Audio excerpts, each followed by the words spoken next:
My name is Lara. My life at 45 was a testament to what hard work and independence could achieve. Over $10,000 a month wasn't just a number, it was my declaration of success in a high-stakes game. Back when I was knee-deep in the MLM hustle, making a name and some solid cash for myself, Tom came into the picture. He was all charm and smarts, totally taken with the way I managed my business with a kind of independence that seemed to draw him in like a moth to a flame. He started showing up more, offering to help out with business stuff, or just to grab a coffee. I wasn't looking for anything serious, mind you. I liked my freedom, liked making my own rules and breaking them if I felt like it. But Tom, he had a way about him, a persistence that wasn't pushy but kind of endearing. "You're not like most folks I meet in this gig," I told him once, over coffee. "Most guys run for the hills when they hear network marketing." Tom chuckled, taking a sip of his coffee. "Maybe I like the view from the hills. Gives me a chance to see who's climbing up to meet me." It was this blend of humor and sincerity that drew me to him. Our meetings became more frequent, and Tom's interest in my world grew. He asked questions, real ones that made me explain my business in ways I hadn't even considered. It was refreshing, invigorating, and, dare I say, flirtatious. We'd sit and chat about everything under the sun, and it wasn't long before he started talking about his mom. Now, I've always been close to my own folks, so hearing him speak so respectfully about his mother caught my attention. It wasn't just talk, you could tell he meant every word, held her in high regard. And that, I could respect. "Yeah, my mom's the real deal," he'd say with a kind of pride that lit up his face. "She's been through a lot, you know? Raised me all on her own. She's my rock." Hearing that stirred something in me. I've seen my own parents stick out the tough times, their love and respect for each other a constant through it all. I guess that's what got me seeing Tom in a new light. So, when he asked me to marry him, it wasn't the grand gesture or the promise of a life of ease that got me to say yes. It was the simple, honest love he had for his family. I thought, anyone who holds his family in such high regard, who talks about his mom with that much admiration, he's got to be a good man at heart. We got hitched, and those first few months were something out of a dream. Laughs, late-night talks about where we wanted our little empire to go, weekend getaways, just because we could. I was happy, genuinely happy, thinking I'd found someone who got me, who respected my hustle and had my back. After the initial bliss of our unconventional meeting and the whirlwind romance that followed, settling into married life with Tom brought its own set of challenges. One thing that started to stick out was Tom's relationship with his mother, Carol. It wasn't just close, it was suffocatingly tight. They were on the phone multiple times a day, and our weekends were monopolized by visits to her place. It started to gnaw at me, the extent of his attachment and the expectations it placed on us, especially me. One Saturday morning, as we were gearing up for yet another weekend at Carol's, I couldn't hold my tongue any longer. "Tom, do we have to spend every weekend doing chores at your mom's? I mean, doesn't she have anyone else to help out?" Tom looked at me like I'd just suggested we moon the neighbors. "Lara, she's old, and it's just us. Who else is gonna do it?" I sighed, frustration bubbling. "But, it's every weekend. Don't you think it's a bit much? I've got stuff I'd like to do too, you know?" His brow furrowed, and he crossed his arms, a clear sign he was digging in. "Look, Lara, she's my mom. She's always been there for me, and now it's my turn. I thought you'd understand that." The conversation was going nowhere, a stalemate between his unwavering loyalty to his mother and my growing resentment towards the situation. It was a red flag, flapping furiously in the wind of our relationship, but I chose to ignore it, convincing myself it was just a phase. As weeks turned into months, the red flags multiplied. Tom's sarcasm about my work began to surface more frequently. It was subtle at first, almost playful, but there was an undercurrent of disdain that I couldn't overlook. One evening, after a long day of video calls and client follow-ups, I settled next to Tom on the couch, laptop still warm from use. "Phew, nailed another big client today." This could be a game changer for us, I said, trying to share my excitement. Tom, eyes glued to the TV, grunted in response. Oh, yeah, that's great. But don't you think it's time you considered a real job? You know, one that doesn't have you glued to that screen all day? I bristled, my enthusiasm cooling into annoyance. A real job? Tom, this is a real job. I'm making more than we'd ever dreamed of. What's not real about that? He shrugged, not meeting my eyes. I dunno, Lara. It's just, all this network marketing stuff seems a bit dodgy, doesn't it? The word stung, a slap to everything I'd worked so hard to achieve. Dodgy? You know what, Tom? Maybe you should spend a day in my shoes, before you start judging. The conversation ended there, but the tension lingered, a thick fog between us that didn't dissipate. Tom's inability to value my career, coupled with his abnormal attachment to his mother, left me feeling isolated in my own marriage. The red flags were no longer just flapping in the wind, they were blaring sirens, warning me of the storm ahead.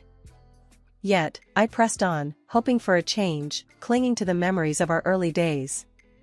But as time passed, it became increasingly clear that Tom's loyalty was split in a way that left little room for us, for me.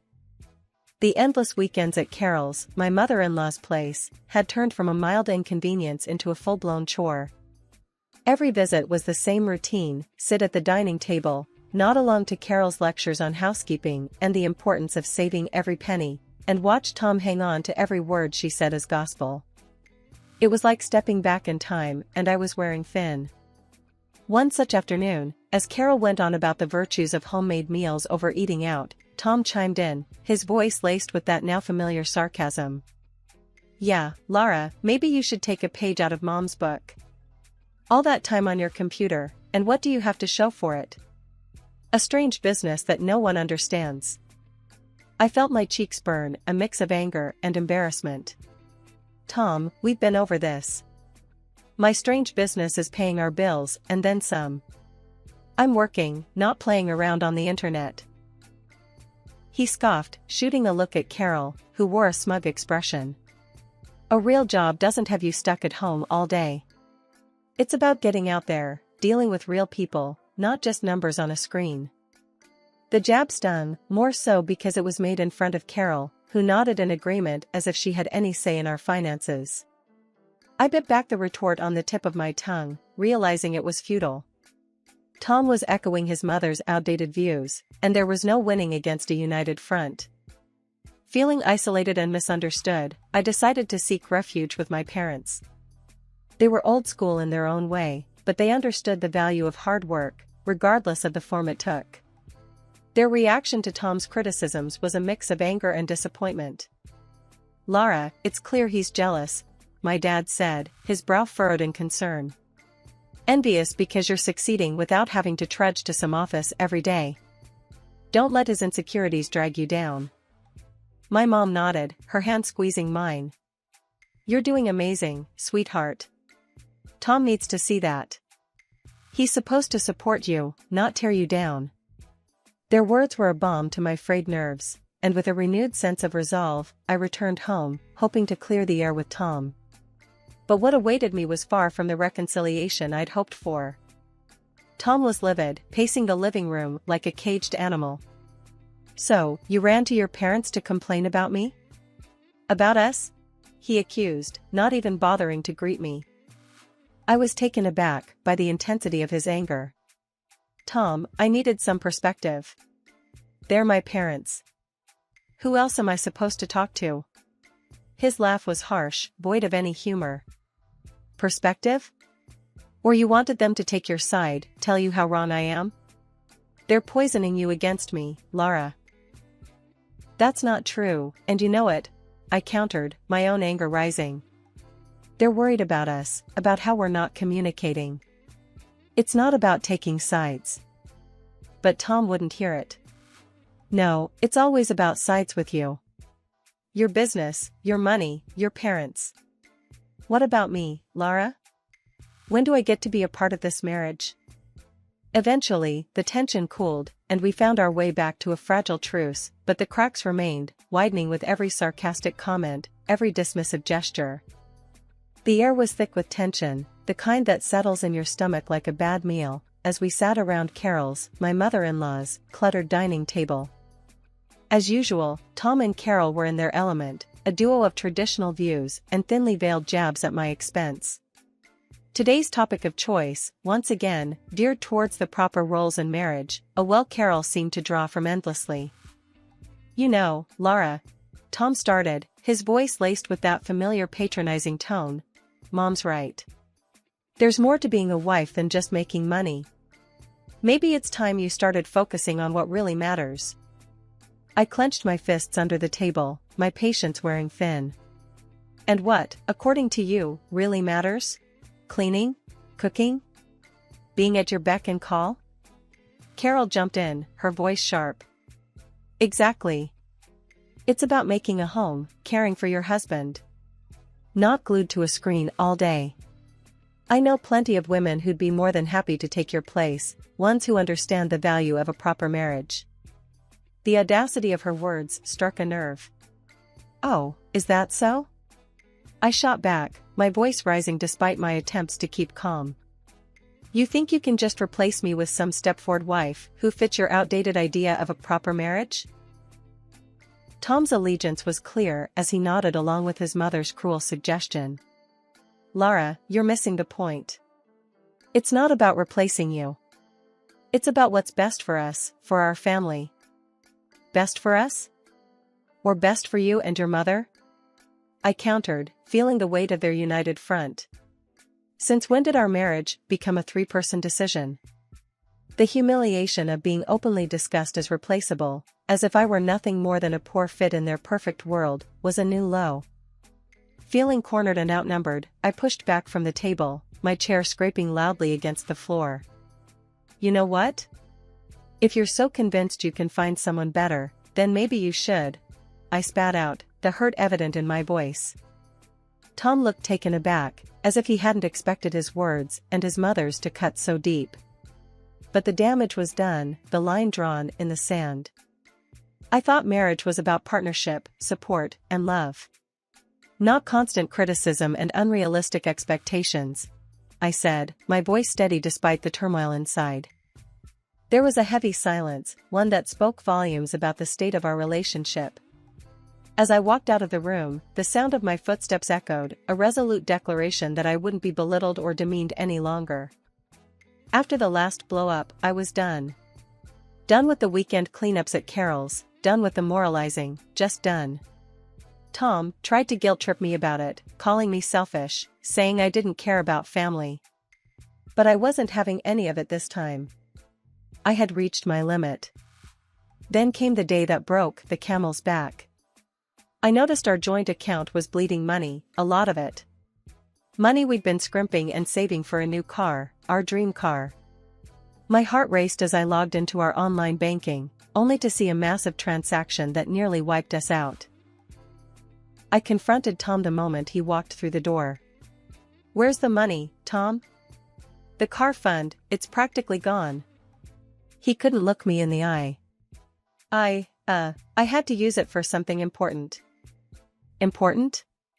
What could possibly be more important than what we've been saving for?" I was fuming, barely containing my anger.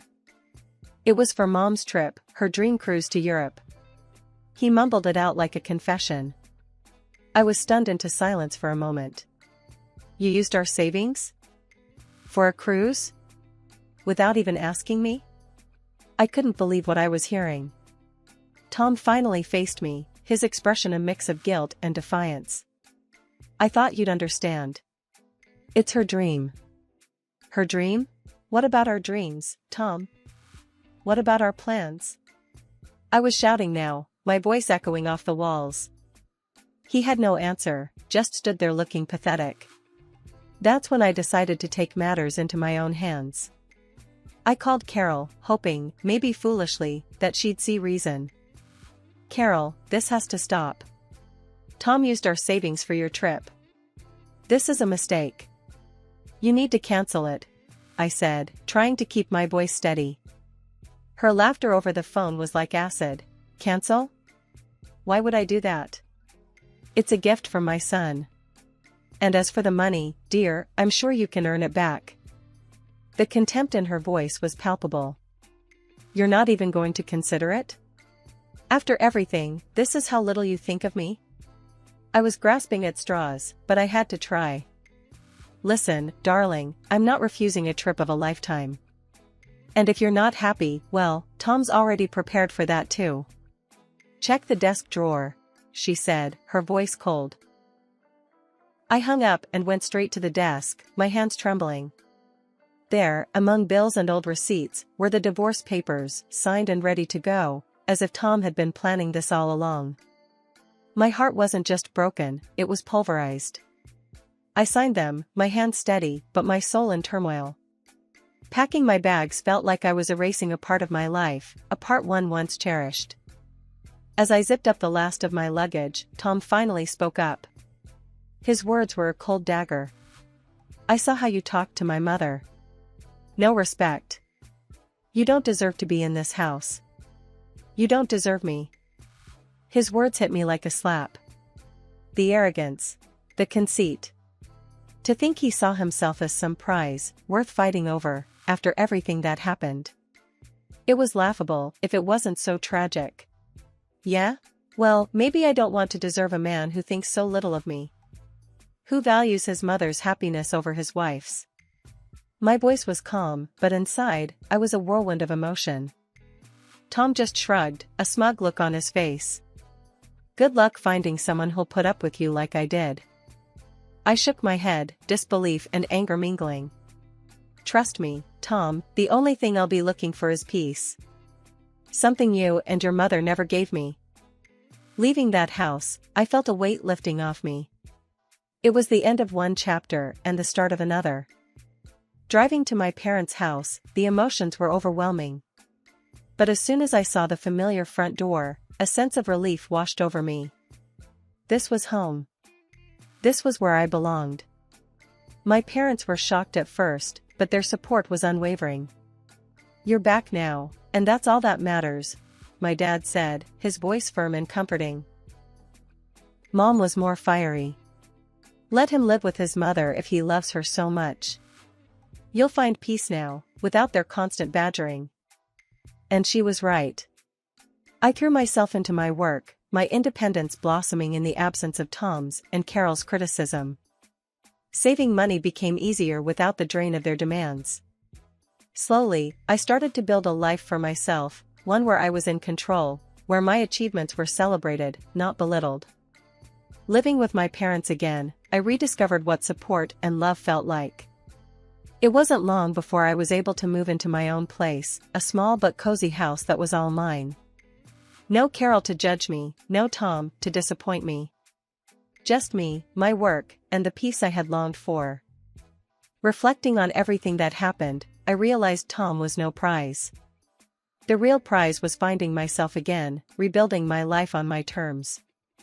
I found strength I never knew I had, and a sense of peace that was priceless. Months had passed since I left Tom and his overbearing mother behind, settling into a rhythm of work, savings, and peace that had long eluded me. My new life was a quiet one, filled with small joys and achievements that were entirely my own. Then, out of the blue, my phone rang with a number I hadn't seen in a while. It was Carol. Hello? My voice was cautious, the old feelings of tension instantly creeping back. Lara, it's Carol. We need your help. Her voice was shaky, a far cry from the confident, often haughty tone I was used to. I was taken aback. My help? Why would you call me after everything? It's Tom, she said, and I could hear the strain in her voice. He's sick, Lara. Very sick. Lung cancer. The news hit me harder than I expected. Despite everything, I felt a pang of concern.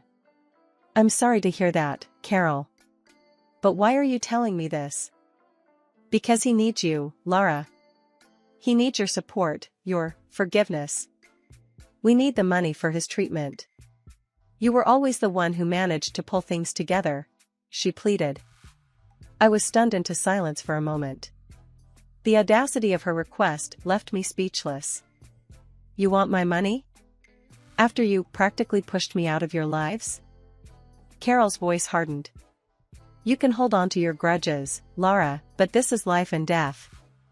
You were his wife. Doesn't that mean anything to you? The old Carol was back, it seemed.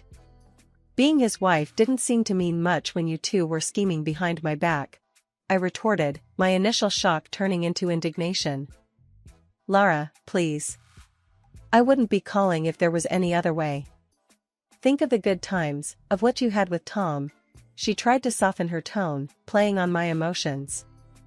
Good times? Carol, you made sure there were as few of those as possible. You and Tom made your bed. Now, you get to lie in it, I said, the years of frustration and hurt fueling my words. There was a pause, and then Carol's voice came through, colder and sharper than before. Fine. If that's how you want to play it. But remember, you're turning your back on Tom in his time of need. Not me. The call ended, and I sat there, phone in hand, a tumult of emotion swirling within me. Anger, guilt, sadness, a cocktail of feelings for a man who had chosen his mother over our life together, and for a woman who saw me as nothing more than a bank. In that moment, I realized the true extent of my freedom.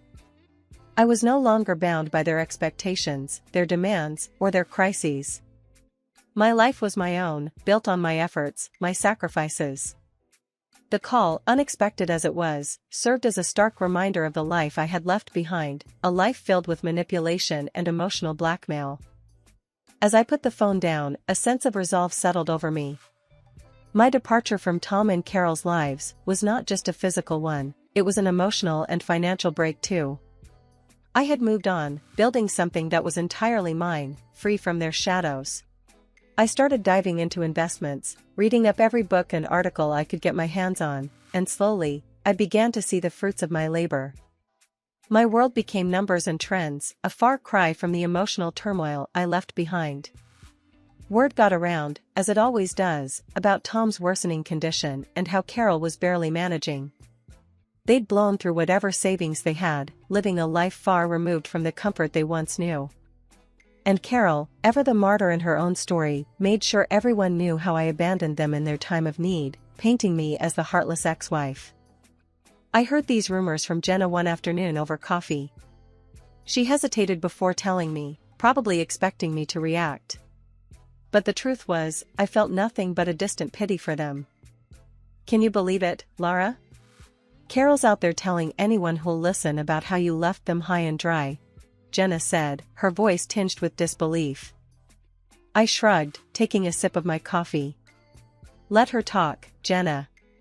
Her words don't touch me anymore. I've moved on, and I'm investing in my future, something they never thought to do. Jenna looked at me, a mix of surprise and admiration in her eyes. You're really over it, aren't you? I mean, completely. I nodded, a smile playing on my lips. Completely. My life's taken a turn for the better since I stopped letting them define my worth. I'm making smart investments, learning more every day. Their opinions, their struggles, they're just echoes of a life I left behind. It was liberating, this feeling of complete detachment from the chaos that once consumed me. The rumors, the pitying glances, they meant nothing now. I was building something lasting, investing in myself and my future. The contrast between my growing stability and their dwindling fortunes was stark, but it was the result of choices we each made. As I continued to expand my knowledge and portfolio, the satisfaction of seeing my investments grow was unmatched. I was proving to myself, more than anyone else, that I could thrive on my own terms. The independence and financial security I was building were my true vindication, far removed from the petty squabbles and desperate gossip of Carol's making. One evening, as I reviewed my investment portfolio, the growth and progress reflected in those numbers filled me with a sense of pride. This was real, tangible proof of my resilience and foresight. The rumors, Carol's bitterness, Tom's struggles, they were just background noise to the symphony of my new life. In this quiet moment of reflection, I realized the true extent of my transformation. I had not only survived the storm but emerged stronger, wiser, and more determined. My past with Tom and Carol was a chapter closed, a lesson learned, and my future was a canvas I was eager to fill with the colors of success and peace.